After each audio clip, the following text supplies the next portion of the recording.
What is up? Yesterday we had a huge $500 Madden tournament. We were all on stream for way too long. I thought those games were going to go a lot quicker. Jesse promised a lot quicker, but it was awesome. It was great to practice being Scott Hansen, I'm sure. Jesse enjoyed that. We have an active Discord. Come and check it out. Lost Tribe. You say that like it's a surprise.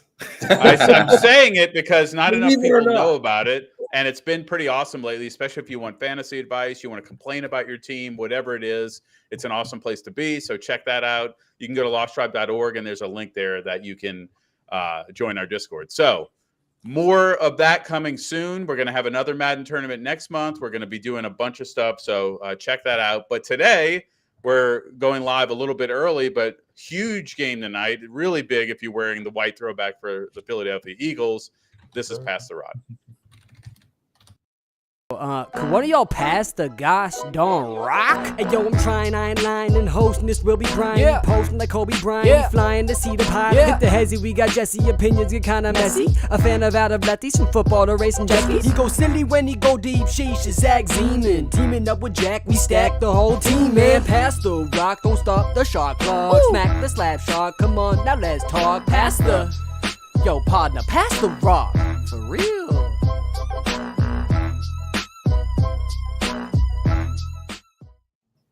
All right, we're going to start the show with a quick one. It's a question for everybody. I want wrong answers only. So, Zach, who is Tim Boyle? Tim Boyle is a character on The Office. Okay, that could work. UK probably sounds like a UK Office character. Jesse, who is Tim Boyle? He's a recruiter that wants to connect with you on LinkedIn about a really cool opportunity. Awesome. Jack, who is Tim Boyle? He is your local used car salesman. Wrong. He's Aaron Rodgers' best for little friend, okay? And he's going to be starting for the Jets this week. Believe it or not. You probably would believe it if you watched any of that game yesterday with Zach Wilson falling as he walked out to get into the huddle. So, real question of the day, Jesse. What is Cleveland's ceiling with a pretty historic defense at this point and either Dorian Thompson-Robinson or Joe Flacco at quarterback? Their ceiling is definitely, to me, it's the wild card round. I wouldn't put them so far as to win the division, but I think that they can easily make the wild card round with the record that they have already. 4 games up on 500 now? They're 7-3, they've had their bye. So 7-3, and it's just, I mean, their schedule from here on out, it's not very scary. They face from here on, they have the Broncos, Rams, Jaguars, Bears, Texans, Jets, Bengals. Now, that would have been scary a few days ago, but now if Joe Burrow's done for the year, that Bengals game in week 18 is probably a write-off. You got the Bears, which is easy. To me, the only difficult matchups here are really the Texans and the Jaguars, maybe the Rams. But if Cooper Kupp is also out, that matchup gets a lot easier. So the Browns could easily go 500 over their next 7 games to end the season, or around 500, and just coast into a wild card spot. So I don't think that they're going to make much noise in the playoffs. And I do see the Ravens winning this division. But right now, it seems like the wild card is very, very open for the Cleveland Browns. When I wrote this question, I hadn't really looked at their schedule. Now that you say that, I think their ceiling is a division championship. I think they could pull it off. I'd have to look at the Ravens schedule to say, how I thought that would go, but there's a higher than 0% chance that they could be 14-3. Let's be honest. The Ravens schedule is actually a lot tougher. They get the Chargers, then the Rams, then the Jaguars, Niners, Dolphins, and then the Steelers to end the season. So not a cakewalk. It's not impossible. And honestly, the Chargers have lost so many games that they deserve to win that maybe they'll come and finally put together a complete game next week. I mean, and right now they're only a half game back of Baltimore. It's not like they have to catch up, too much. So, All right, very interesting. Zach, is tonight's Eagles-Chiefs rematch? Is it a rematch of last year, or is it a look ahead at what this year's Super Bowl is going to be? I think it's more so a look ahead to this year's Super Bowl than a rematch of last year. I feel like while these teams are both, top of their conferences, obviously both favorites to make it back to the Super Bowl. There's not really a lot of tension, not really a lot of bad blood between the teams, it seems like. So I'd say it's more of a look ahead. There's not really a lot of being like, oh, we need to beat the Chiefs tonight or else the season is over. We, if we can't beat like, I'm not hearing a lot of that. I'm just hearing like, this should be a really good game. This should be really competitive, no matter who wins, as long as, both teams look good, not too much bad to take away from it. As long as everybody has fun, it's okay. Exactly. Jack, your guy, Caleb Williams, has really, really not looked great the last month. Is he still the obvious number one choice? I don't think it's fair to say that he hasn't looked great. USC has been terrible, but I don't think Caleb has been that bad. He's working with the worst defense in the country, a terrible O-line, and young receivers that are inconsistent with catching the football. Some of the plays that he makes are outstanding. I was at the USC-UCLA game on Saturday. He had this one throw where he scrambled out to the right, threw from like the right hashes all the way to the left sideline, like 60 yards downfield, dropped in the bucket for like a 75-yard touchdown. It was one of the most unbelievable throws I've ever seen a quarterback make at any level. That guy is the number one pick. It doesn't matter what his team season looked like. It doesn't matter how he struggled individually. A guy with that level of talent does not go anywhere other than number one. There's no possible way USC has the worst defense because LSU's defense is out there. Oh, no. You haven't watched USC. Over every week. Every single week. USC has not had a game where they've let up less than like 38 points this year. Well, they should both play. They should play each other in a random. It doesn't even have to be a bowl game, just so I can bet over 119.5 because it's just be ridiculous. All right, let's get to the NBA a little bit, then we'll go back to NFL. Which team has impressed you the most with the play-in tournament? Zach, I'll start with you. I feel like with the in-season tournament, it's kind of hard to really determine which teams have really been impressive, considering it's only a 4-game schedule. But out of the teams that I've seen so far, I gotta say the Pacers have definitely impressed me with their in-season tournament play. Of course, yes, they did take down my Sixers, but they looked really good doing that on the road, and then also taking down the Cavaliers at home. Every game so far it feels like almost every game in the in-season tournament has been competitive, has been like, okay, these players were actually trying a little bit harder. So to see the Pacers take down 2 legitimate threats in the East with their 2 games so far, they've definitely impressed me a little bit. Okay. Any other answers, guys? I'll say the Jazz. The Jazz have been very impressive. They haven't been that great in general this year, but in the in-season tournament alone, they're sitting at 2-1. They're second in the West Group A, and they've got a chance to win the group if they can beat the Lakers on tomorrow night. So they've put themselves in a really good position. I think they've played good basketball in the tournament so far. And I also just love Will Hardy as a coach. I think he does a great job of getting the most out of his players. Jesse, any thoughts?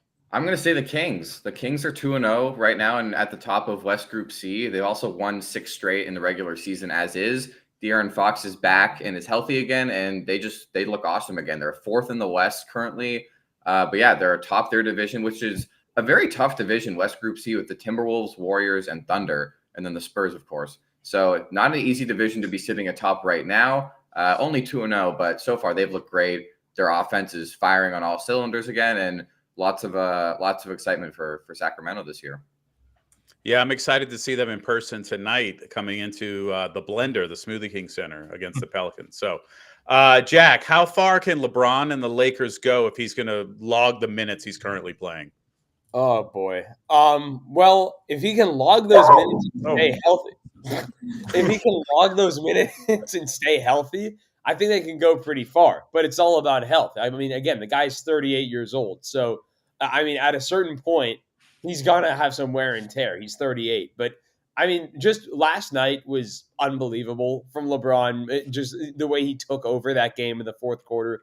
It felt like he had like 26 through the first 3 quarters, and that was like the most quiet 26 ever. But in the fourth quarter, those final 11 points or whatever it was, you felt every single one of those points in the fourth quarter. Every shot was crucial. And yeah, he still got it at 38. I think as long as he's healthy, the Lakers can make, at a minimum, do what they did last year and make the Western Conference Finals. But again, it's all reliant on health on both his part and AD. Why is their biggest rival the Rockets? Dylan Brooks. That's just it. Dylan Brooks. I've loved seeing Dylan Brooks just staring at the opposing team during Every game. Yeah, he looks so weird doing it, but it's like, hey, if this is his new thing, sure, let's all right, that's what you're doing this season. He's so committed to the villain role that it's over the top at this point. Yeah, it's so over the top. It's just like, dude, I mean, he had 24 and 4 steals last night. So he was cooking. He was cooking. It's just so when funny. when they finally come to New Orleans for a game here, I'm going to do a time lapse video where I just take a picture of him doing that and show everybody else doing everything else around him. Just unbelievable. All right, Jesse, what is Minnesota's ceiling in the West as far as their playoff seed? I think that they could finish as high as 2. I think that getting the number 1 seed in the West is definitely a battle, and that's more of I don't even know who's going to get that this year. If it's going to be Denver again, or if someone takes that throne from Denver. But I think it's as high as 2. I think that honestly they can win a lot of regular season games. They are number 1 right now. The Thunder and the Nuggets are right behind them at 2 and 3, but it actually might even be the first seed. But I think the 2 seed to me is a high ceiling, but could be very realistic. I'd expect the Timberwolves to finish in the top 5 in the regular season. It seems like even if they're not the best team in the West, it seems like they have the least amount of drama when it comes to like resting stars and stars not playing and injuries and all that. I know injuries are unpredictable, but teams like the Suns and the Warriors and the Clippers and the Lakers that all might be better, but one of their 2 stars is resting every other night, and the Suns have not looked that good to start the season. So I think the Suns will turn it up playoff time, but I don't think that they're going to win the regular season like Minnesota will.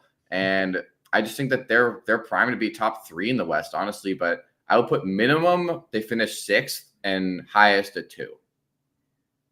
Yeah, I saw them play on Saturday night, and it wasn't their night, and they still won. So they have an uncanny ability to just, figure it out as they go along, and they get big stops, at the end of the fourth quarter when they need them. So I agree with you. I think they can get to 2. I don't even know if Denver will care if they have the 1 seed or not. I think they want one of the top 4 seeds, but it wouldn't shock me if they were 2 and Minnesota jumped to 1. So, all right, Jesse, over to you. A little NBA quiz show. All right. So let me pull up my stats here. So good over here. Can you name the top 5 leaders in the top? No, not top 5. Can you name the top 5 leaders in the 5 major statistical categories in the NBA? So we've got points, rebounds, assists, steals, and blocks. We are about 14 games into the NBA season. So guess away. Who do you think is top 5 in points, rebounds, assists, steals, and blocks this year? All right. And if a player is on here twice, you're going to have to tell me where you think they are twice. All right. Well, one idea, the only name that stuck out of my head is Luka for points. Luka Doncic is 3rd on the points list. Okay. I got a feeling that Joel Embiid is on the points and rebounds top 5. So Joel Embiid is currently leading the league in points. However, he is not on the rebounding list. Wow. Can I get? Go ahead. Sorry, I was just asking if he's on any other. He's actually not on any other list. Interesting. Okay. Can I get Maxey assists? Tyrese Maxey is not on the assist lead, but there is a different Tyrese, perhaps. Oh, well. Yeah, I'll leave the easy one for someone else. No, I don't want to be boring like that. I think. I had a name and Jason Tatum for points. He's got to be on there. He's actually not. Jason Really? Tatum is not. No, he is. Let me tell you what number he is. Jason Tatum is tied for 9th with 26.9 points per game. The 5th place has 29.6 points per game. So Wow. 3 points below. We have 4 players averaging 30 points per game, and the 5th at 29.6. Wow. I want to say especially since it's average, is Kevin Durant in points? KD number 2. 31.4 points per game for Kevin Durant. Can I guess a Canadian? Yeah. Gilgeous Alexander. Shea's number 5. There you go. So you're just missing the number 4 scorer, and you have nothing else. Well, I mean, let's get the obvious one out of the way. Tyrese Halliburton's on the assist list. Tyrese Halliburton leading the league with 11 assists a game. Wow, that's a lot of assists. 11.6 actually. What about Jokic for rebounds? Yeah. And assists. Jokic is the number 1 rebounder in the league, and he's the number 3 assister in the league with 9 assists, 13.8 rebounds. A center being number 3 in the league in assists is unbelievable. The other night, so really quick sidebar. The other night he plays in New Orleans, and I'm like, man, he's having a real bad game. Like it just didn't. And I look up, and he's 12, 11, and 8, and I'm like, he's playing like crap. Like, what's he doing? What about Steph Curry for points? Steph Curry is the final point scorer at number 4 with 30 for number 30. All right, so you guys have all the scores. Yeah, it's time to throw out some feelers instead of just naming all stars. Is Bam Adebayo anywhere on these lists? He's actually not anywhere. Really? Wow. Okay. No. He's giving up on basketball. What about AD for blocks? AD is number 1 with 3.3 blocks per game. Good guess. You have any guesses? You have any guesses? What about Rudy? Rudy Gobert for what? Rebounds and or blocks. Well, Rudy Gobert is number 4th in blocks with 2.2 blocks per game. And he's on the rebounding list with 12.2, good for 3rd on the list. Wow. I know I felt good about that because he's the only person that rebounds for them. Very true. But they don't really need anyone else because he just does it. Could LeBron be on the assist list? LeBron is not on the assist list. Is LeBron on any list here? No, he's actually not. Wow. Minutes. Washed up. The washed king. Did you say Davis just for blocks? King. I did just say blocks. Is he for rebounds too? I don't know. What do you think? He could be. Anthony Davis is also on the rebounding list at 4. I'm like, I wouldn't be surprised. Yeah, he's there. All right, so you got 1, 3, and 4 rebounders, and the 1 and 3 assists, and then nothing for steals yet. And then the 1 and 5. How about Sabonis for rebounds? Sabonis, number 2. There you go. Yeah. Is there any chance that Giannis is on any of these lists? Surprisingly, no. He's washed. He's washed. What about Wemby for blocks? Wemby, number 3 in blocks. Wow. What about Chet Holmgren? Chet Holmgren is number 5 in blocks. Both of them averaging just over 2 blocks per game. So who's getting steals? That's the real question. Got to be guards. Like, what about Drew Holiday? No, Drew Holiday's not there. It is mostly guards and some forwards. Oh, come on. It's Herb Jones. Herb Jones is number 3. Number 3 for Herb. Not on Herb. Herb Jones, 2.1 steals per game. Everyone on this list is over 2 per game. How about Jimmy Butler for steals? No.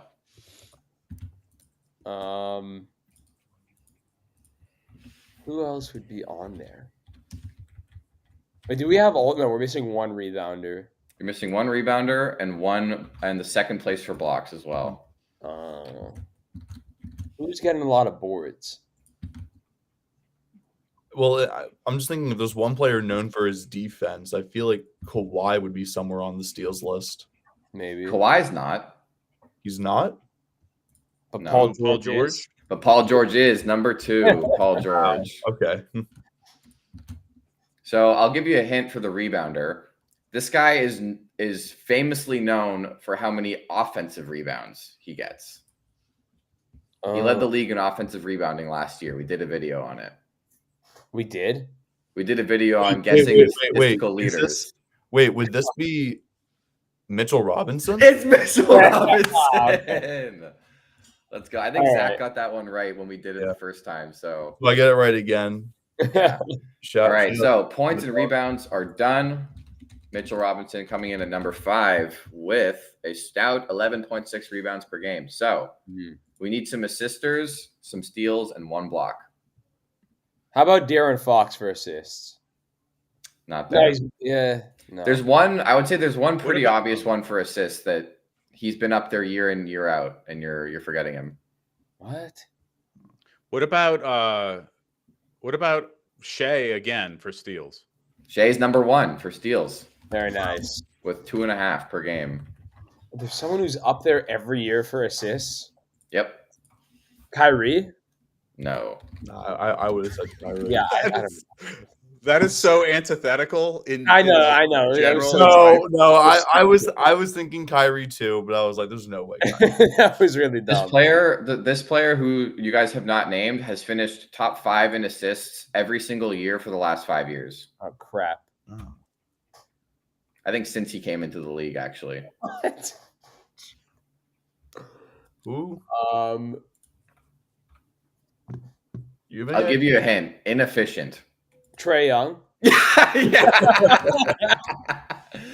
Boom. Instantly got it. Yeah, Trae Young, 9 assists a game. He's been top 5 every year for the last 5 years in assists. Wow. He's such a vacuum in my head that I would never guess that. That's weird. Yeah. Okay. 2 left on the assist leaderboard. Oh. 1 in the East and 1 in the West. One in the East. Averaging 8.8 and 8.3 assists per game. I mean, Drew Holiday? No. No? It's Drew Holiday. No, I didn't guess him for assists though. Oh, fair. Zach's sick of your, you know what? Well, if you think about it, the Celtics are really good. They've got a lot of guys that are not Drew Holiday that score the ball. It's like It's not a someone bad guess. else Hey, giving the ball. Who? Sick 'em. Sick 'em. Jack. Sick 'em. Who Sick played 'em. point guard for the Rockets last night? Van Vliet. Is he one? Assist? Fred VanVleet is number 4. They've been Good job. scoring Yeah. a bunch. I just didn't know if he was playing at the point. Yeah. 8.8. No, yeah. 8.8 assists per game for Fred. He That had was- 16 That assists was one against the Lakers player last in night. the East. Any chance Cade Cunningham's having a better season than I think? The Pistons have lost 12 straight. He's not doing Yeah. He's not doing anything. No, it is not Cade Cunningham, but Just ignore me. I think this guy That's gets a what lot of, maybe draws a lot of comparisons to Cade Cunningham sometimes. So Who's drawing comparisons to Cade Cunningham? a bigger guard. Not- Could it be Scotty? It's not Scotty. I wish it was Scotty, but it's Yeah. not. I think this. I mean, I would think that they're similar in that it's a young guard who is big for his size, high draft pick, lots of flash. LaMelo? LaMelo. Oh, there you go. LaMelo Ball. Yeah, 8.3 assists per game. All right. You So said points- Flash, and I thought about like just the Ball brothers. I don't know. This is going to be embarrassing. on his, For whatever reason, the name that came to my head was Jalen Suggs. I have issues. For what? For assists or? No, when you were describing that player, I was thinking about Jalen Suggs. Orlando's been really good. Would he Yeah, I be? know. Could Would he Paolo be there be- for like steals? Is Jalen Suggs on there for steals? Jalen Suggs is on there for steals. I can't believe you just said Jalen Suggs as if he's not. I'm looking at how you're reacting to Jalen Suggs. I'm like, he's got to be on here somewhere, right? Oh my god! It's like all of these players are like all NBA guys, and it's just Jalen Suggs. Yeah, and you said Scotty? No. So, yeah, Jalen Suggs, number 4 in steals per game, averaging a cool 2.1 steals. So 1 more steals and 1 more block.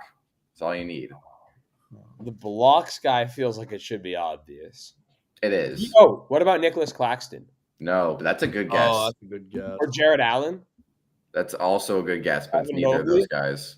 No, it's Future not. Pelican, Jared Allen. No, Um, none of those guys. It's not Giannis. No. I will say this guy. He's known to be swatting shots.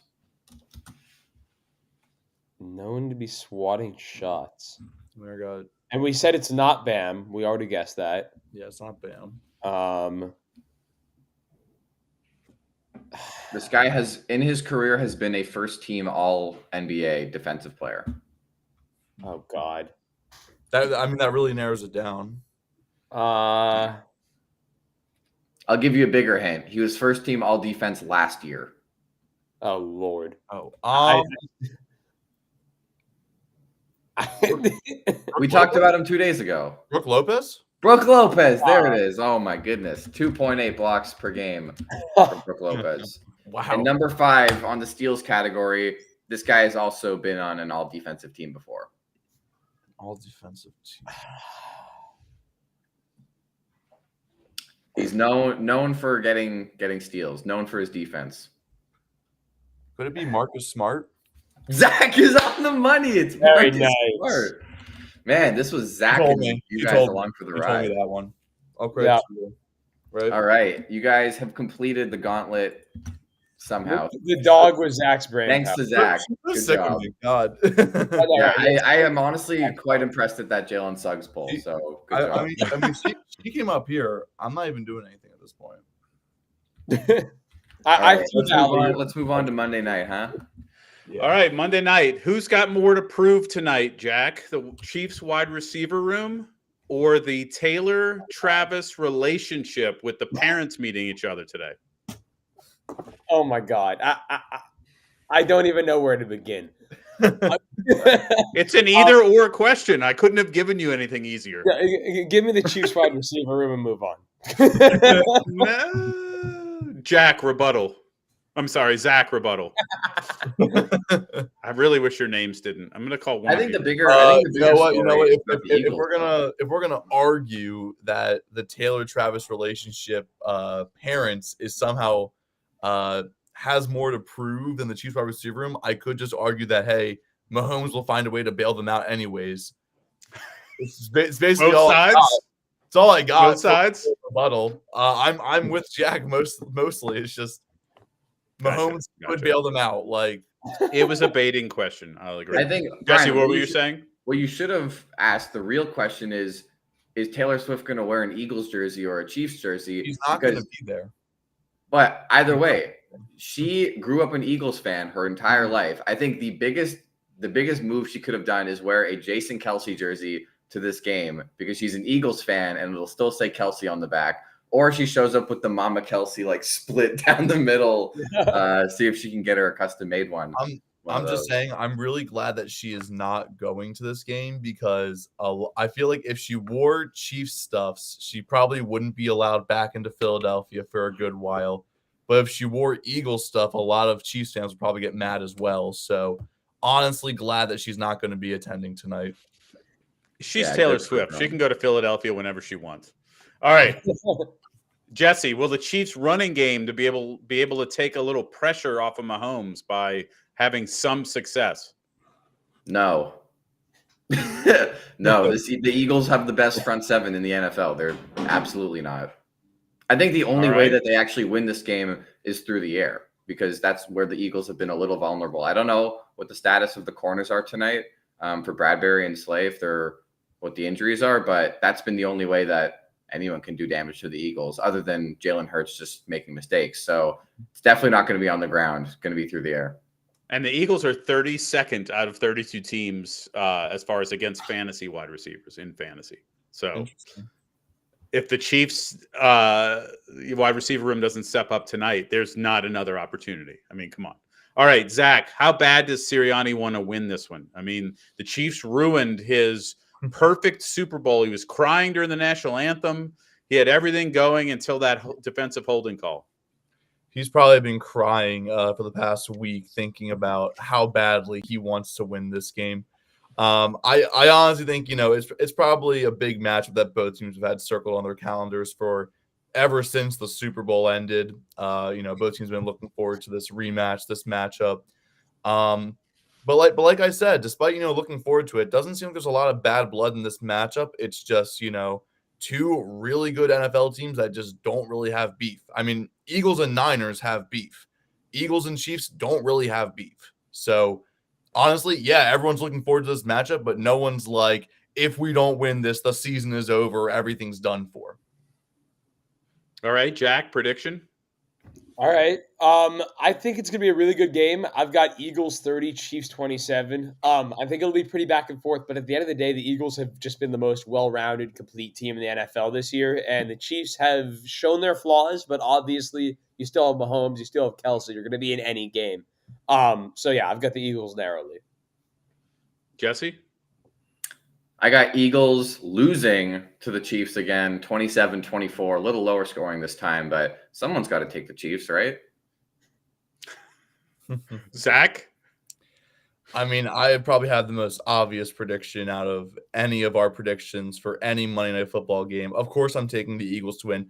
But in all seriousness, I think it will be a tight game. This is going to be a shootout of some kind. I'm taking the Eagles 38, Chiefs 35, just because it's the Super Bowl score, but flipped. But really, I think this is going to be a one-score game. It's going to come down to the wire.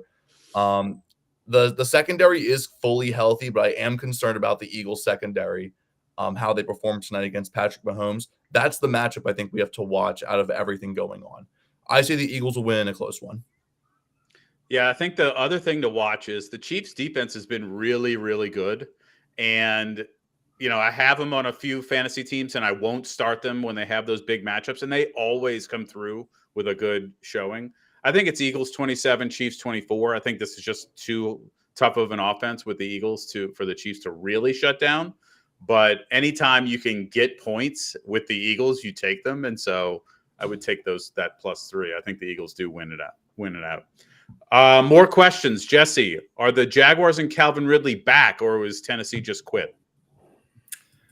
I think the Titans are just mailing it in. It was a great day for the Jaguars and Calvin Ridley bouncing back after that abysmal showing against the 49ers last week. But this Titans team has not looked competitive at all this season. I mean, they barely beat the Falcons. Then they're losing to the Steelers of all teams.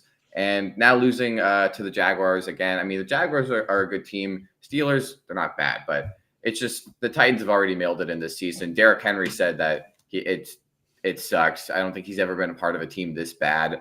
The writing is definitely on the wall in Tennessee as they tried to stall it for as long as they could with, DeAndre Hopkins coming in to try and stop the bleeding. And then Ryan Tannehill goes out, and now it's Will Levis's team. And now it just seems like this team is 3-7. And there is no end in sight. And it's just there. It's actually crazy to think that the Tennessee Titans are the worst team in this division.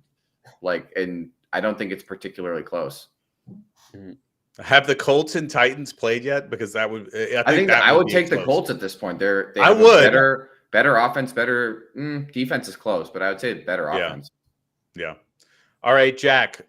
The Broncos over their winning streak the last couple of weeks. Are they just doing the Pittsburgh Steelers mantra of looking mid and winning at the end better than the Steelers? I mean, they're not doing it better than the Steelers because they're 5-5 and the Steelers are 6-4. But they've been pretty feisty the last few weeks. They look pretty good. Their defense early in the year was one of the worst in the NFL. It stepped up a bit. They're starting to play better on that side of the ball, which I think has been a big part of why they've been able to go on this sort of run. And Russell Wilson, man, I mean, what can you say? A guy that everyone sort of had down in the dumps after last year. He was horrible. And then this year, I'm not going to say he's good, but he's certainly not bad. He's been very serviceable. He's been a borderline middle of the road quarterback. And for this team, that's enough to keep him competitive. So yeah, the Broncos have been pretty impressive. They're a scrappy team. And they've become one of those teams that you can't just overlook them on your schedule because they're going to play you tough. All right, Zach. Yesterday, Brock Purdy almost had an equal amount of incompletions and touchdown passes. Are the Niners officially back on track now that they're past their injuries and their bye? Yeah, I think they're back on track. I mean, to be fair, wasn't really too concerned about the Niners. Just kind of a weird slip up for 3 weeks, just losing. It was a weird skid, but they're back on track. They're the Niners we all know that there can be. After 2 pretty solid wins, I mean, of course, 34-3 is a very solid win against the Jaguars. But again, beating the Buccaneers by 2 scores is always a good sign for these Niners. I have high hopes for them. I know they're entering a pretty difficult stretch in their schedule with Seahawks, Eagles, Seahawks. I mean, that is going to be tough. 2 division games, and then going against the Eagles. Very tough. So I think they'll be fine. I think they get out of that with, still having a pretty solid record, but they're the Niners that we all know. They're the Niners that we think they can be, and they're going to be right on top of the NFC with the Eagles when it's all said and done. All right, Jesse, are the Texans just a nice story, or do you think they're an actual scary team? As much as I love CJ Stroud, I think that they're just a nice story for now. I think that they are playing really well, but also when you look at the teams that they've beat this season, they're not beating the best teams. And I know that you have to play whoever's in front of you. The win against the Bengals last week was probably their best win of the season. But outside of that, I mean, the win against the Buccaneers was a great game, but I don't see the Buccaneers as actually that great of an opponent. They lost to the Panthers. Let's remind everybody. They lost to the Panthers 2 weeks ago, okay? 3 weeks ago now. That cannot be understated. Like, they lost to the actual worst bottom feeder team, poverty offense in the league. And no one has talked about it since. So I still hold them back because you can't lose to the Panthers and call yourself a real contender. They've also lost to the Falcons this year. They beat the Steelers, Jaguars, Saints. Those are some good victories. And honestly, the rest of their season is pretty smooth sailing as well. They get the Jaguars next week, which will be a great game probably. And then it's the Broncos, Jets, Titans, Browns, Titans, Colts. None of those teams are doing anything right now. The Browns will probably be a good matchup for CJ Stroud to get his stuff in order. But no, I do not think the Texans are a very scary team. They will make the playoffs just based on their schedule. And I think where they end up, they'll probably make the playoffs as the 7th seed. If they can beat Jacksonville, maybe they'll win the division. They already beat Jacksonville once this year. If they beat them again, they could actually win the division. But I don't think this team is making any noise in the playoffs. I don't think that they're good enough to beat the real AFC contenders. And CJ Stroud's amazing, but I don't think he can do it all himself. All right. Yesterday, Detroit passed what I'm calling the Detroit test, a game that they would have lost any other year. And yesterday they squeezed it out and got the win. So predict for me the top 3 seeds in the NFC. Right now, you have the Eagles, who haven't played tonight, that are 8-1. You have Detroit at 8-2, and then you have the 49ers at 7-3. So give me your 1, 2, 3, starting with you, Zach. Yeah, I think the biggest thing that I was thinking about with how scheduling, the biggest thing to me is, what do the Lions have to face the rest of the way? Because I feel like we all know, the Eagles have a pretty tough November. The Niners have a pretty tough November going into December. What do the Lions have ahead of them? And honestly, it's not a whole lot. The only real concern, and if you want to call it a concern, are 2 divisional games. Oh. It's the last 3 weeks of the season for the Lions are Vikings it's at the Vikings, at the Cowboys, and hosting the Vikings. That's 2 divisional games sandwiched between the Dallas Cowboys, and playing on the road. Dallas can easily get a win against anyone when they're hosting. So other than that, though, it looks like it's pretty smooth sailing until then. I think there's a legitimate chance that our top 2 seeds are the Eagles and the Lions. I think there's a legitimate chance that the Lions hold out. They don't have any real bad games going up to that. I am a little concerned based on how they performed yesterday, but if they can keep the ship sailing, there's a very good chance that they end up as the 2nd seed in the NFC. Jack, Eagles, Lions, 49ers, what order do they finish? Oh, man. It's going to be really close, but I think I'm going to say Eagles, Niners, Lions. I think the Eagles, yeah, I know. I know. But the Eagles, they're in too good of a position to lose the 1 seed, I think, right now. Their schedule the rest of the way, there's a couple of hard games, but overall, I think they should be pretty winnable for the most part. And then the Niners, I think, are back to normal. I don't have any doubts in them moving forward. And the Lions, they've played great, but it feels like they're bound to fall down to earth a little bit. Now, I'm not saying they're going to completely collapse and fall out of the playoff picture or anything. I think they're going to end up like 12-5, but I think the Eagles and Niners might end up like 14-3 and 13-4 respectively. So I don't think the Lions will be quite that good, but they should be right up there. Jesse. I don't know. It's tough because the Niners, once they get on a roll, they're very hard to stop. I mean, they won 5 games in a row to start the season, and then the injuries started to hit, and they lost 3 in a row, and now they're right back on schedule, winning their last 2 games, both by double digits. So they're starting to get convincingly better. However, of these teams, I mean, the Eagles' schedule is tough. I still think the Eagles will finish as the 1 seed.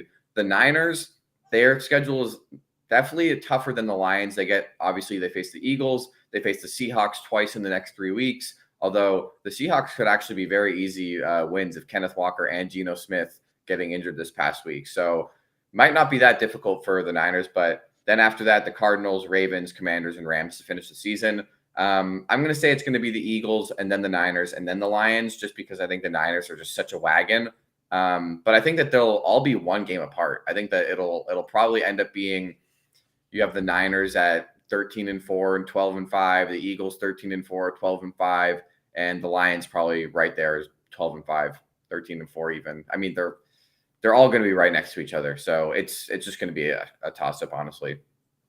I don't know if I see 2 losses again for the Lions the rest of the way. I mean, they play the Cowboys, like you said. They're going to have to go to Minnesota. They have to go to New Orleans. That's not going to be tough.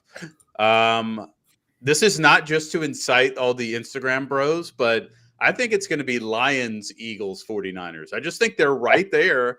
And based on their schedule, I think they can pull it out. Now, the Lions could always lion, right? They could always just screw this up as they have for the past 50 years. But, I think there's a chance that they could do this. All right. The last question here. Who would you want to see the least if you were one of those top 3 teams in the NFC week 1 for the wild card? Vikings, Rams, Saints, Falcons, Packers. 2 or 3 of those teams could make it. So which team is the scariest to you, Jack? I think it's without a doubt the Vikings. The Vikings, I think, are definitely the most competitive of those teams. I don't think the Packers are any good. I don't think the Falcons are any good. I think the Rams are okay. I think the Saints are okay on a good day. The Vikings are not the best team in the world, but I think they're by far the scrappiest of these teams. I think Josh Dobbs he's got that dog in him. He's not the most talented quarterback in the world, but he's got that sort of it factor that you want in a close game. The Vikings defense has played really well lately. And I think that just between the it factor with Dobbs, you got Jefferson and a defense that's played quite well. They're definitely the scariest, although I wouldn't necessarily say I'm scared of any of them. Right. Yeah, I think it's, he's known as the Pastronaut. So over to you, Jesse. Which one of these teams scares you the most? Definitely the Vikings, and not because of anyone on the offense, because of that defense. Their defense was on full display last night, but they just could not get the game done against the Broncos. They held the Broncos out of the end zone for 59 minutes and however many seconds, and then Courtland Sutton just puts an end to it. But the Vikings defense has been really, really great all season. I honestly believe that they're a top 10 unit across the board this year. The Saints scare me as much of a glass of warm milk at night. Okay, they're not doing anything to anybody. The Falcons, what if you're lactose intolerant? Yeah, it's really scary. The only reason that would scare me is if I'm trying to stay awake and they're a glass of warm milk. Okay. The Falcons are just even worse. They will never scare anybody as long as they run the team the way they do. The Packers, these are all just teams that we thought would be kind of decent and are kind of decent, but worse. I mean, the Packers somehow found a way to beat the Chargers yesterday, but the Packers didn't actually beat the Chargers. The Chargers just lost that game. Quentin Johnson catches. No, that wasn't even Brandon Staley's fault. Do you know how many balls the Chargers dropped yesterday? I actually feel bad for Brandon Staley because he's answering all these questions. When Keenan Allen gets a touchdown to his sternum, Quentin Johnson can't catch the game-winning catch that hits him in both of his hands twice. That is fair. None of that game was Brandon Staley's That is fault. fair, but it's also, Jordan Love. Catch the ball. Jordan Love played one of his best games of the season against the defensive guru's elite defense. Okay, throw the defensive guru thing out the window. The Chargers had every opportunity to win that game. None of it was Justin Herbert's fault, and none of it was Brandon Staley's fault. Regardless, the Packers stink. Yesterday was a rare anomaly in this garbage season that they've had. And the Rams, unfortunately, do not scare me much either. Even Cooper Kupp going down. I would say if I had to rank them in order of being scared, Vikings, Rams, Saints, Packers, Falcons. All right. Zach, any different?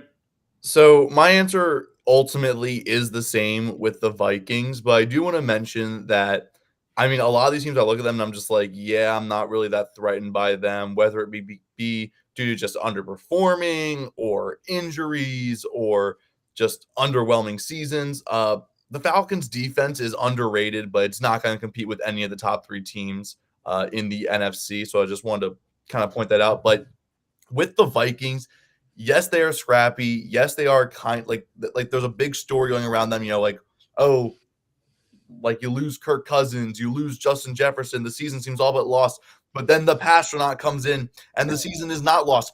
Why does it feel like almost every season you could write a book about the Vikings and what their season ended up being, and it would be a New York Times bestseller?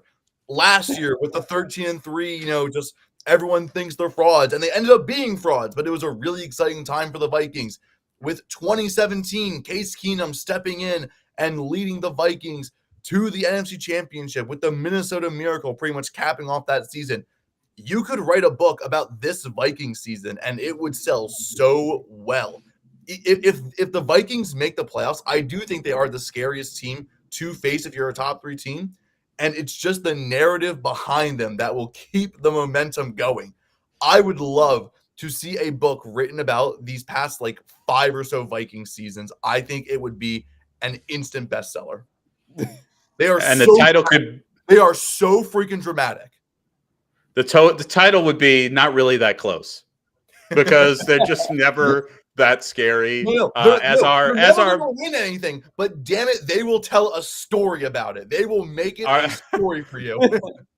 As our Madden champion said yesterday on his stream, man, y'all lost to Daniel Jones last year. So, all right, true or false class is back in session. We're going to talk about the Miami Dolphins. So, Jack, to you, true or false? The defense is super scary going forward, and you should have already picked them up for your fantasy team, because the next 4 weeks at the Jets, at Washington, versus home against Tennessee, home against the Jets. Yeah, I mean, I'm going to say true, not because of how outstanding the defense has been this year, but those next 4 games, man. Oh my God, that is a piece of cake. That is as easy as it gets in the NFL for a 4-week stretch, and especially at this point in your fantasy season, you're making a push for the playoffs, or you're trying to lock up the 1 seed or something like that. This is the time you need a defense with some matchups like that, and my God, that is juicy.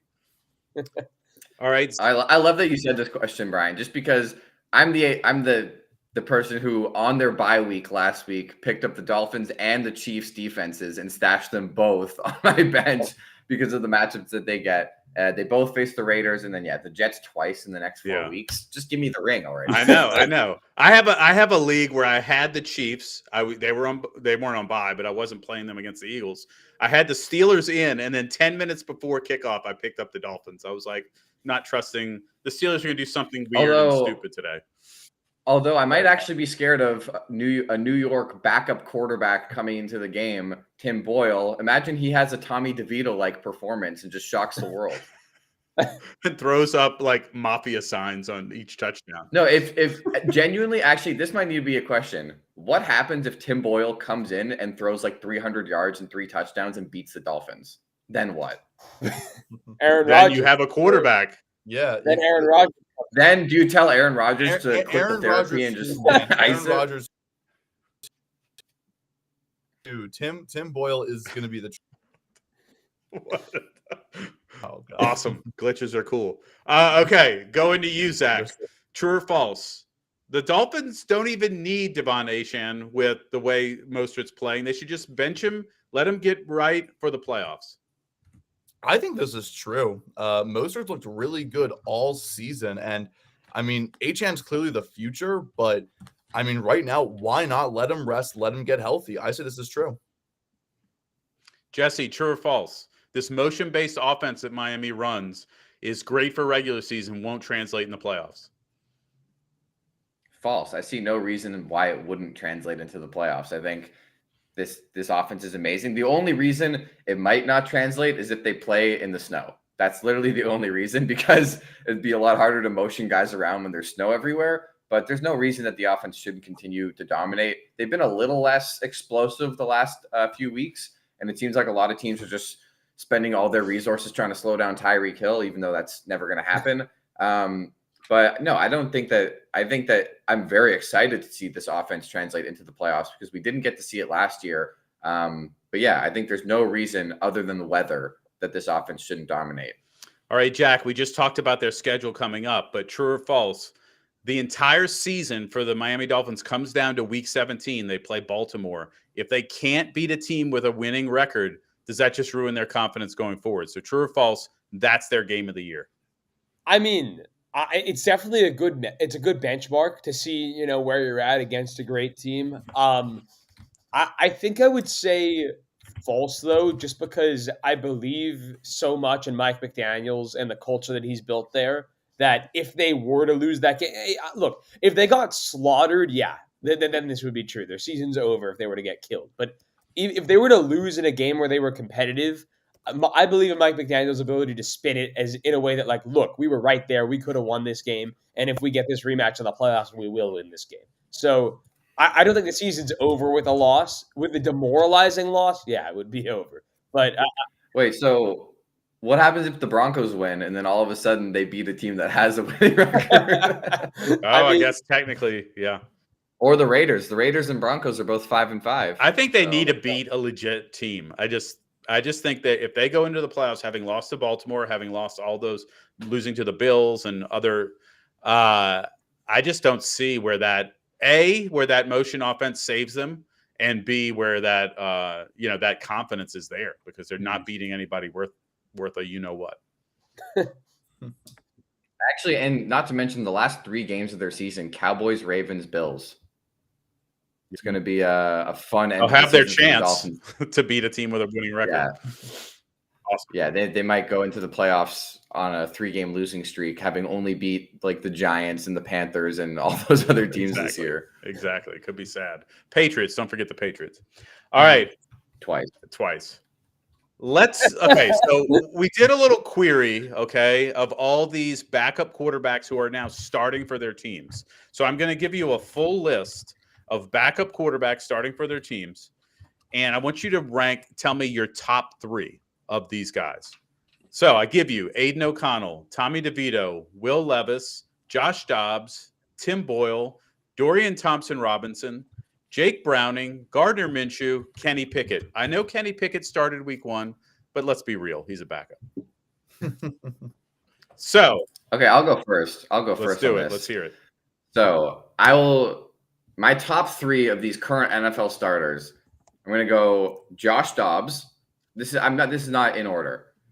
Josh Dobbs, Gardner Minshew, Tommy DeVito.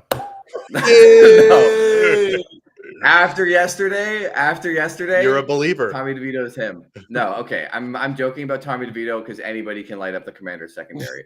Realistically, it is Josh Dobbs, Gardner Minshew, Will Levis. My top 3. Okay. Zach? Yeah, I have the exact same top 3. It's Josh Dobbs, Gardner Minshew, and Will Levis. I like sneaking in Tommy DeVito. I like that.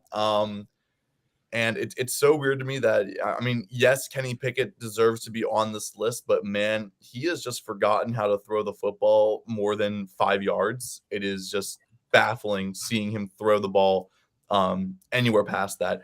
Like it's like sometimes, like, is it a miscommunication or did he just not know the route that the guy was running? So it's a hard watch watching Kenny Pickett play football right now. So I think it's pretty. I think there's no question. It's Josh Dobbs, Gardner Minshew, and Will Levis. All right, so that's 3. That's 2 votes for each of those 3 guys. Going to you, Jack. Do you see a different 3? I have the same 3, but a different order. I've got Will Levis, Gardner Minshew, Josh Dobbs. I think Will Levis. I've been impressed with Will Levis, man. He obviously this past week was a struggle, but I think overall you could just see how talented he is. Some of the throws that he's able to make. This guy clearly has elite level arm talent, and obviously he's a rookie. He was a 2nd-round pick. He's going to take some time to develop, but Will Levis is the one guy on this list that I see developing into a legit starting quarterback one day, and that he's got to be number 1 for that reason. Number 2, I have Gardner Minshew. I think he's been super solid. He's done exactly what you hope a backup quarterback would do for you, a guy that just can come in, be a game manager, play a bit of point guard as your quarterback, and just dink and dunk your way to a few victories here and there. I think that's sort of been what Minshew is, and he's very good in that role. And then I have Dobbs at 3. I don't think Dobbs' arm is that great. Obviously, his rushing ability gives him great upside, and he's played really well lately. But I think it's a little bit it's a bit of an overreaction to have him at number 1 out of these guys right now.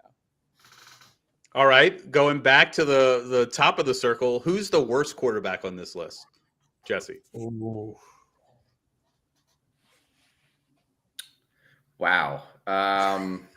I can do it. Tim Boyle, and it's not Screw it. particularly close. Kenny Pickett. I've never seen Tim Boyle play. I haven't seen half of these guys play more than 5 minutes. I have seen Tim Boyle play like once, and it was not pretty. He is garbage. I'm gonna go with Jake Browning.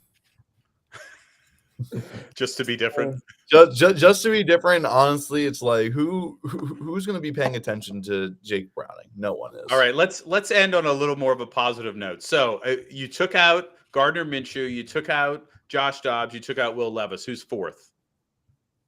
I think it's Pickett. I think Pickett still is better than he would be, in my opinion.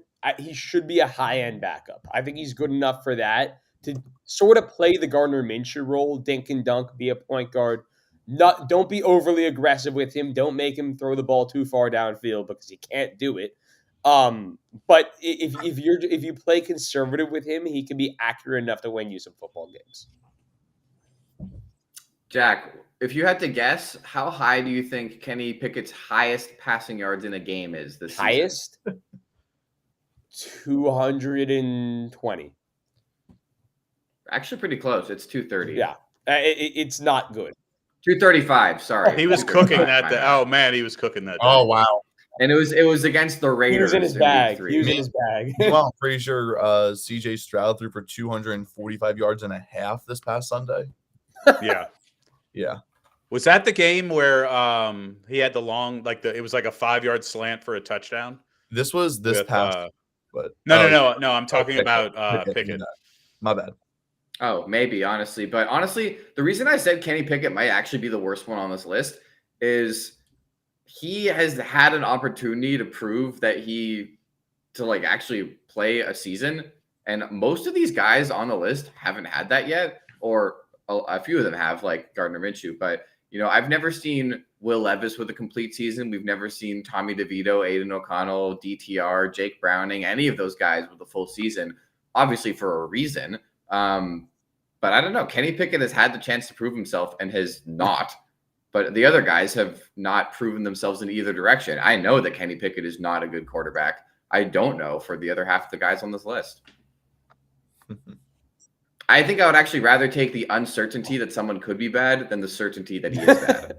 I kind of agree with that. Like somebody like Aiden O'Connell, I'd rather take my chances, see what I have over 16 games, knowing that I need more than 8 touchdown passes in 16 games. Yeah, it's not a very high floor. Oh my God. Not at all. So, Jesse, did you pick All right. your fourth place?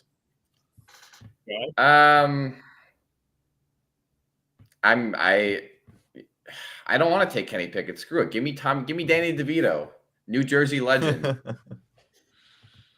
He threw more touchdown passes yesterday than Kenny Pickett has all season in a game. So screw it. Okay, sorry to anger you. I hate Kenny Pickett, man. Although I don't know if I hate him any more than the No, Steelers you're fans do, just a so. sad Deontay Johnson owner. Yeah, unfortunately. Exactly. All right.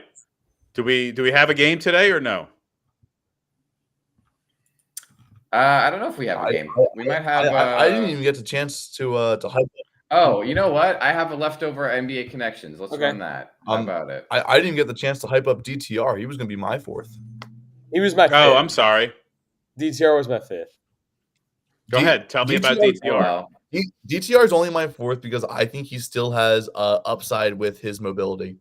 Being a mobile quarterback in today's league is extremely valuable. And I think because DTR has that mobility, I think he has the upside to be the number 4 quarterback on this list. It's the biggest reason. It's not really like he's played okay for what he's been asked to do. He's not playing great or anything, but he has mobility, which a lot of these guys can't say they have. So I'm putting Yeah. fourth. And he's probably the best chance to play a playoff game this year too. Not because of him. He has the best chance.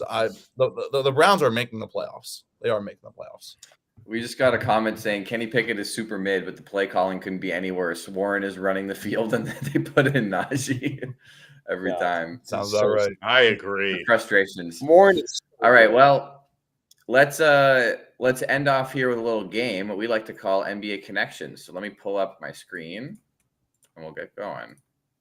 So, can you guys see that? Yeah. Sort of. Yeah. And I can zoom in. Hold on. So out is Nick Batum. What is Nick Batum doing on here? All right, so let's play NBA Connections Part 4. I think it's Part 4, Part 3. Might be Part 3. I'll edit it. So, go ahead, fellas. Let's see what you got. Part 5. Oh my god. Okay. I'm trying to do it. Yeah, I'm doing the college kid. I'm on it. Look for a college. Look for a college. I see 3 Duke guys. Is there a Yeah, fourth? I noticed Tatum and Kyrie, who both went to Duke. And RJ. RJ I Barrett don't went think to Duke. there's a fourth though. I can't see who's in the top left. Andre Drummond. No, he's not a Duke guy. And Dylan Brooks is not a Brooks. Duke guy. Yeah, no, I don't think there's a fourth. Where did Deontay Murray go? Washington. Did Devin Booker go to Kentucky? Yeah. Okay. Tennessee, Utah. Yeah, no, I don't think we have any colleges here. Okay, so let's think more just general like statistic categories. Westbrook being on here is interesting because him with his triple doubles, and he led in assists, he led in he was big in rebounds, big in points. He's done a lot, so I'm curious to see what category Russell Westbrook's in. Yeah. Yeah. Huh. Brian, do you have any ideas? I have Any guesses? I was looking at Westbrook, Booker, just chuckers. Speaking of Kyrie, maybe. I mean, Cam Thomas. I mean, based on the way that he plays. Yeah. I feel like there's something with Batum, Harris, and Eric Gordon. I feel like that those three players to me have somewhat similar play styles. Maybe I'm off the mark on that, but they all feel like spot up shooter type players. So they might share some kind of statistical category, but I don't know who the fourth would be.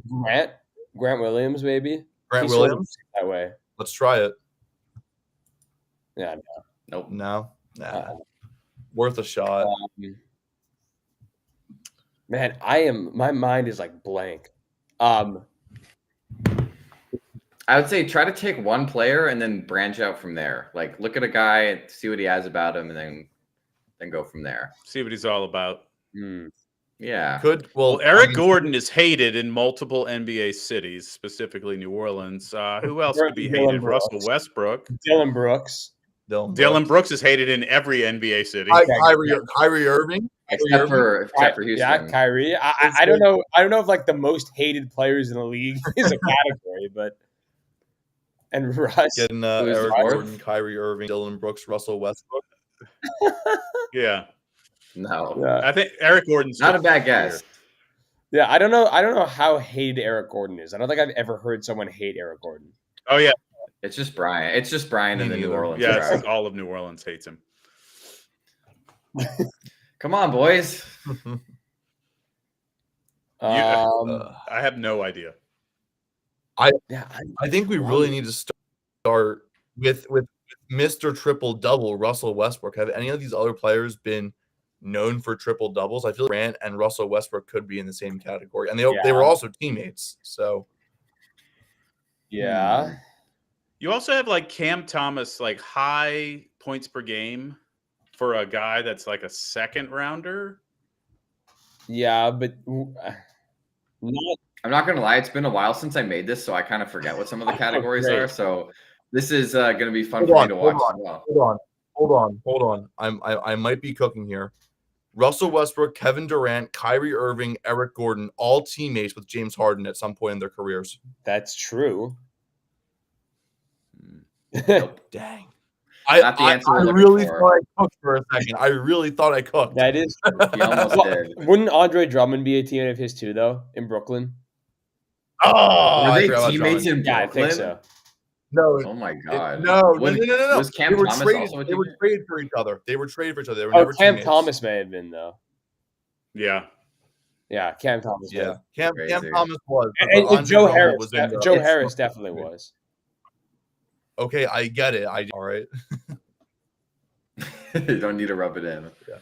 I really thought I cooked. I'll give you a hint for your first category. Look at Cam Thomas and then go from there. Right? Like, there's not a lot of information about Cam Thomas. I mean, it's got to be something to do with like consecutive 40-point games, maybe. Could that be it? With like him, KD, Westbrook. and Kyrie, something like that, Or Booker. or Westbrook even. and Tatum, or Booker. Or Like one. Booker, yeah. Maybe not I'd Westbrook. rather go. I'd rather say no Westbrook and go with Devin Booker, and Irving. Booker and Kyrie. Yeah. No. Mhm. Could it be No. Tatum? Like Cam, I've got- Tatum. KD and Kyrie, Or Booker. maybe. Yeah, or Booker, you on Booker? Let's try Booker. No. Ugh. guys that think they're Was that a one away? No. How about How about guys that think they're Kobe? Devin Booker, Jason Tatum. I don't know. Kyrie Irving? Probably. But it's weird that it doesn't seem that like Durant, Tatum, Booker, they're not in the same category. Kyrie, like it's weird, they're all in different categories. Yeah. I cooked with this one. No, I was supposed to cook. Well, give us one then. You guys were on the right track with something surrounding 40-point Okay, games. so Cam Thomas is in a scoring category. I feel like Cam Thomas, Jason Tatum and it's so weird because you would think off the top of your head it would be Cam Thomas, Jason Tatum, Kevin Durant, and Devin Booker. Well, we never ended up trying it with Westbrook, right? Okay, so then who do we get rid of? Let's try it with Westbrook. Without who? Cam, Westbrook, Kyrie, and Booker. How about that? Let's try just Cam, Westbrook, Tatum, Durant. Where is Russell Westbrook coming from? He's had 40 He's points. had stretches where he scores a lot of points. He's cooked. He is cooked. What about like Think about this. Think about What this about, like, season. Jalen Wait. This season. That's Oh. kind of a Cam Brunson has had big games this year. Cam Brunson. I want you to try that entire right column. Cam Thomas, Devin Booker, Jalen Brunson, Kevin Durant. One away. There we go. Okay, so Cam Booker. I think it's Cam No. Booker. No. I feel like Tatum's. I mean, no. Cam Booker. Kuzma? Did Kuzma have a 40-pointer? No, not this year. No. How about Cam Booker, Brunson, Tatum? No. No, Murray? So No. it's Booker. Deontay It's Murray? Booker's the odd man out. So So it's it's Cam Brunson. Cam, Brunson, Durant are together. They've all scored Yeah. probably like 40 some this year. And What about Tatum. Dylan Brooks? Did he get 40? No, he did not get 40. No. He did not get 40. No. Did DeJounte I'm just trying to get keep 40? myself awake. DeJounte might have gotten 40. Try DeJounte. Try DeJounte. Bing! There it is. Finally. 40-point game this year. I thought this would trip you up because Devin Booker, Jason Tatum, and Kyrie, none of them have done Wow, it this so year weird. so far. Yeah. Jason Tatum has been close, but he hasn't got it yet. Tatum had 35, I think, a few times, but hasn't got 40. All right, first category down, 40-point Okay. game this year. Next, what we got? Okay. Oy. All right. Well, we have a few guys here that have played for a ton of teams. Mm-hmm. Could that be something? Like definitely be a number of- Drummond, Kind of thing. Drummond, Westbrook, Eric Gordon.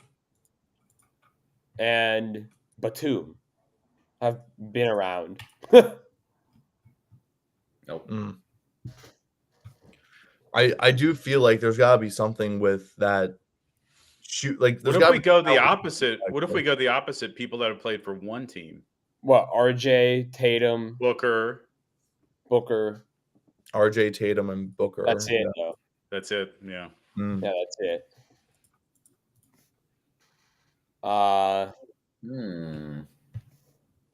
I'm actually really interested as to what Grant Williams is doing because I forget completely what his category is. It's got to be something with 3-point shooting, I think. That I mean, that's why it was with 3-point shooting. I want to try Eric Gordon, yeah. Grant Williams, Nick Batum, and Joe Harris. Just Didn't you already try that? Not with Grant Williams. I want to see if there's a one away. Oh, No. Okay. I mean, Booker and Kyrie are also snipers. Mm. So, if it's something to do with like percentages, There is something to do with 3-point shooting in the realm of shooting on this board. like Grant Williams has to be that. Like, I don't know what else Grant Williams could be. He was. Well, could it be as easy as with a new team this year? What? Grant, Dylan Brooks, Eric Gordon, maybe? where is Eric Gordon? Who he played? He's on. Who he play for? I think he's on the Clippers, no? Or He was on the Clippers last year. Is he still on the Clippers? I think it's all on the Clippers. Well, Batum's Maybe on. I'm wrong. No, he's on the Suns. He's on the Suns. Yeah, he is Yes, on a new yes. team. Oh. Batum's on a new team. Well, but this may have not been made. Yeah, before he got moved. For the Yeah. trade. I made this like a week and a half ago. That was after the Oh. trade. Okay. So try those four. Sorry if you hear my dog freaking out. Who are the four? So Gordon, Grant Williams, Dylan Brooks, Nick Batum. We've had plenty of dogs on the show. One away. Oh, one away. So I- what? So wait. So it was. Yeah, but what? Yeah, take Dylan Brooks out of that, and you have Gordon, Williams, Batum. This is similar to what Zach was saying. similar to what I was doing. I just think I included Joe Harris, but that means one of these three might not be included. It might be Dylan Brooks in this category. If anything, let's put Dylan Brooks back in and make it Joe Harris instead of Nick Batum. Yeah, I don't hate that. This could be 3-point shooting something. Nothing. Nope. Incorrect. I don't get why these things are fun. Painful. Come on. It's usually easier than this. Man, y'all are not cooking. So you had a one away and you lost Yeah, it. I forgot what it Yeah, was. what was I think it was these four was Yeah, your one away. Batum's Yeah, everywhere. Gordon, Brooks, Grant, and Batum. Gordon, Brooks, Grant, Batum. I feel like it's Joe Harris instead of one of them. Like those That's are what all I'm similar. saying. Yeah. That's why I Yeah. thought it was Joe Harris instead of Nick Batum, but that didn't work, right? Could it be Joe Harris instead of Eric Gordon? Like Harris, Let's try Batum, Grant, and Brooks. What about was a One away. Celtic? Still one away. That was still one Was away. it Celtic? Those four. What You have, Grant, you have Kyrie? Kyrie, Grant, Jason, Tatum. I guess that's it. Yeah, that's it. Well, no, we already know that it's Dylan Brooks, Grant Williams, Nick Batum, and someone, it seems like. Or maybe it was crazy and it's Dylan Brooks, Grant Williams, Eric Gordon, and Joe Harris. Let's try that. We already did that, no? Yeah, we did that one, I think. Did we? Who? Harris who? Eric Gordon, Dylan Eric Brooks, Gordon, Grant Joe Williams, Harris, Joe Harris. Dylan Brooks, Grant Williams. Not one away either. Yeah. Okay, so Oh my it God. is Dylan Brooks. So you know that Nick Batum is in there. it. So it's Yeah. got to be So Batum. It's Dylan Brooks, Grant Williams, and Nick Batum. Those are our three, and that's one other player. What are we thinking the category is? 3-point something or other? 3-point shooting, yeah. Jason And Tatum. it's not Joe Harris. Yeah, try Tatum. No, I would think it would be Booker or Kyrie before Tatum. Still one away. Okay. Yeah. So we clearly have our three. I think. Well, let's just go across the board and get this one out of here. Do Yes, everybody. Booker, Kyrie. Booker. Yeah. Booker and Kyrie. Try them both. Like One away for both of them. So you know it's these three. I'm actually surprised. What? I'm actually surprised it's not Eric Gordon. do Westbrook. RJ. Let's go RJ. RJ. RJ Barrett is somehow shooting 50% from three this year. God. When this was made. When this was made. When this was made about a week ago, Dylan Brooks, Grant Williams, Nick Batum, and RJ Barrett all shooting 50% That's from three ridiculous. this year. That's ridiculous. That's so dumb. Oh God, that hurt. Oh, you guys were sniffing it for so long. All right, what's our last two All here? right. Good question, Jesse. Come on. Why don't you tell us, Jesse? Good question. All right, one of these has to do with something that four of these Teammates players of have LeBron won. James, Andre Drummond, Kyrie Irving, Russell Westbrook, and Kyle Kuzma. Damn it! Nope. One I away. thought you had it. I thought I had it. That was one away. You said something they all won? What about Rookie of the Year? Yeah, four of these players have won the same Rookie thing. of the year. Yeah. I don't. Wait. Do Drummond, Kyrie, Westbrook, Tatum then. I feel like Were they all rookies of the year? I don't know. One I'm just away. guessing at the award. Well, at this point, Was Booker Rookie of the there Year? is a good chance that it's Drummond, Kyrie, Westbrook, and someone. So I want to try Drummond, Kyrie, Westbrook, and Booker. Not one away. Okay. You know what's funny? Just fun fact: Campaign is the leader in 3-point percentage That's this year disgusting. at 53. Wait, so there has maybe it's. What could these guys? I'm trying to think who it could be. Who the maybe it's Kyrie, Westbrook, Tatum, Booker. Kyrie, Westbrook, Tatum, Booker. players that are good. Good versus bad. Um, Not even one away. We had a one away with Drummond, Kyrie, Westbrook, and Tatum. and wasn't Drummond, Kyrie, Westbrook, and Kuzma also on away? Yeah. So it's probably Drummond, Kyrie, Westbrook, and someone. No, because then we did Drummond, Kyrie, Westbrook, and Booker, and it wasn't one away. Oh, never mind. So one of those three. So could it be like Drummond, Kyrie, Kuzma, and Tatum? But I don't know for what. Yeah, just kind of exclude Westbrook from that. Like I don't know for what. One away. Then try Drummond, Westbrook, Kuzma, Tatum. Bang! Has worn number Yeah, 0. that makes sense. Woo! Okay, what? Drummond, Tatum, Kuzma, and Russ. Oh. All right, you have 4 players left. This is painful. You got Eric Gordon, Devin Booker, Kyrie, and Joe Harris. What have all 4 of these guys Shot done? small a lot. They do. Big shooters. This could be They are all big They've shooters. all had X number of 3-point attempts in a season. like percentage of shots from 3-point. No, we already had that. Yeah, up here. no. Oh. No, not I gave you a hint for earlier, for Christ's sake. On this one? I think that was the award. What was it? Oh, they've all won something. 6. No. 6. It could be 6 man of the year. Holy, literally kill me. Please click it. We all want this Dude, to are you end. serious? They've all won something and they're all shooters. What else could A it be? 3-point contest. 3-point contest. Holy. Oh my goodness. Wait, How did it take you guys that long? They've all Don't won. remember Eric Gordon or Joe Harris winning a 3-point. Me contest. neither. I remember Eric I Gordon. guess I don't remember You're Joe not watching Harris. the 3-point I contest. Why remember- would we? Why would we watch that? No, I remember. Because it's the I best honestly- part of the I don't even weekend. remember Kyrie winning it. I remember Booker's. The dunk contest is supposed to be the best part of the weekend. No, it's the But it's 3-point. not. Jesse's right. It's the 3-point contest. Yeah, because the dunk Joe The Harris. dunk contest sucks nowadays, so it is 3. Yeah. Well, sorry, I forgot that Jack was 5 years old when this happened. Eric Gordon won in 2017, Devin Booker in 2018, and Joe Harris in 2019. Kyrie won in 2013, so 5 before years you were old. born. Oh my goodness! All right, that is enough of that. You guys stink.